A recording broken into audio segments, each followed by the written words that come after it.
খুলনায় চরম অবহেলা ও অরক্ষিত অবস্থায় রয়েছে মুক্তিযুদ্ধের 22টিরও বেশি বধ্যভূমি ও গণকবর, যার বেশিরভাগই শনাক্ত হলেও সংরক্ষণ বা স্মৃতিস্তম্ভ নির্মিত হয়নি এখনো। খুলনার গল্লামারী স্মৃতিসৌধ আছেন আমাদের বিভাগীয় প্রতিনিধি মোহাম্মদ অসীম। বিস্তারিত জানাতে যুক্ত হচ্ছি তার সঙ্গে। অসীম, আগামীকাল 26শে মার্চ এই ব্যাপারে প্রস্তুতি কেমন দেখছেন, সেই সাথে জানাবেন যে বধ্যভূমির এই অবস্থার কারণটা কি?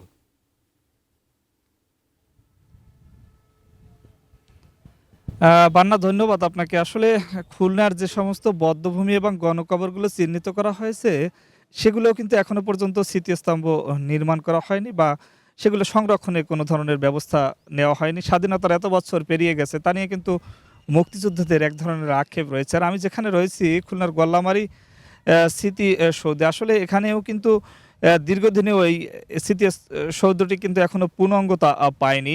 ১৯৯৫ সালে এটি প্রতিষ্ঠিত হওয়ার পর থেকে ২০০৮ সালে একটি প্রকল্প নেওয়া হয়েছিল। সেই প্রকল্পে এটিকে পূর্ণাঙ্গ করার কথা ছিল। তবে এখনো এত বছর পেরিয়ে গেলেও এখনো পর্যন্ত সেটি কিন্তু পূর্ণাঙ্গ হয়নি। আর জেলা পরিষদের সঙ্গে আমরা কথা বলেছি, অর্থাৎ যারা প্রকল্প নিয়েছিল, তারা কিন্তু তৎকালীন সময় বলেছিল যে এটি বাংলাদেশের দ্বিতীয় বৃহত্তর স্মৃতিসৌধ হবে। তবে 5+ স্টার রেটিং প্রাপ্ত দেশের সর্বোচ্চ বিদ্যুৎ সাশ্রয়ী ওয়ালটন এসি স্মার্ট কমফোর্ট এখন নেক্সট লেভেলে।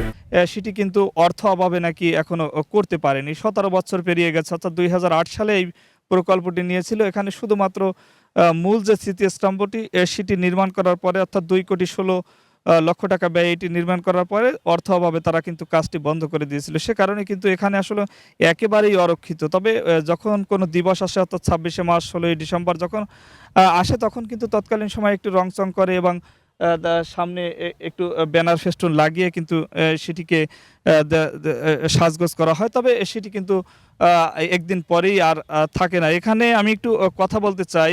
একজন মুক্তিযোদ্ধার সন্তান রয়েছেন এবং একই সাথে গত ২৬ বছর ধরে তিনিই কিন্তু এই খুলনার যে গল্লামারী স্মৃতিসৌধ এটি দেখাশোনা করে। আসলে একটু বলবেন যে আসলে দীর্ঘদিনে এটি কেন পূর্ণাঙ্গতা পাচ্ছে না, এবং আমরা দেখেছি যে গরু ছাগলেরও এখানে অবাধ আচরণ চলে। আসলে কি বলবেন? এখানে বলবো কি, এখানে হইছে যে অনেক সময় এখানে অরক্ষিতভাবে ফেলানো আছে। এই জায়গাটা খুবই নোংরা থাকে ২৬শে মাস এবং অনুষ্ঠানের সময় যে জায়গাটা পরিষ্কার করে, কিন্তু তারপরে কেউ এখানে খেয়াল রাখে না। এখানে নিশাখোররা আসে, অনেক গাঁজা বিক্রি করে, অসংস্কার কাজবাজ হয়, কিন্তু কেউ এটা দেখে না। এইটা যদি সামনে একটা দেয়াল হয়তো বা পিছনে একটা দেয়াল হয়তো সৌন্দর্য হয়তো, কিন্তু অনেক মানুষ আছে বাইরের থেকেও আসে, কেউ কিন্তু সেটা খেয়াল রাখে না। এবং এখন যে জেলা পরিষদে আসছে, এখন সরকার চেঞ্জ হয়েছে, এখন যদি এটা উদ্যোগ নেয় তাহলে সুন্দর একটা কাজ করতে পারে। কিন্তু এই পর্যন্ত সবাই আসছে, কিন্তু কেউ উদ্যোগ নেয়, কিন্তু নিয়ে পরবর্তীতে টাকা বাজেট হয়, টাকা খায় না কি করে সেটা আমি জানি না। টাকাটা বাজেট করাইছে আমার দিয়ে ২-৩ বার বাজেট করাইছে।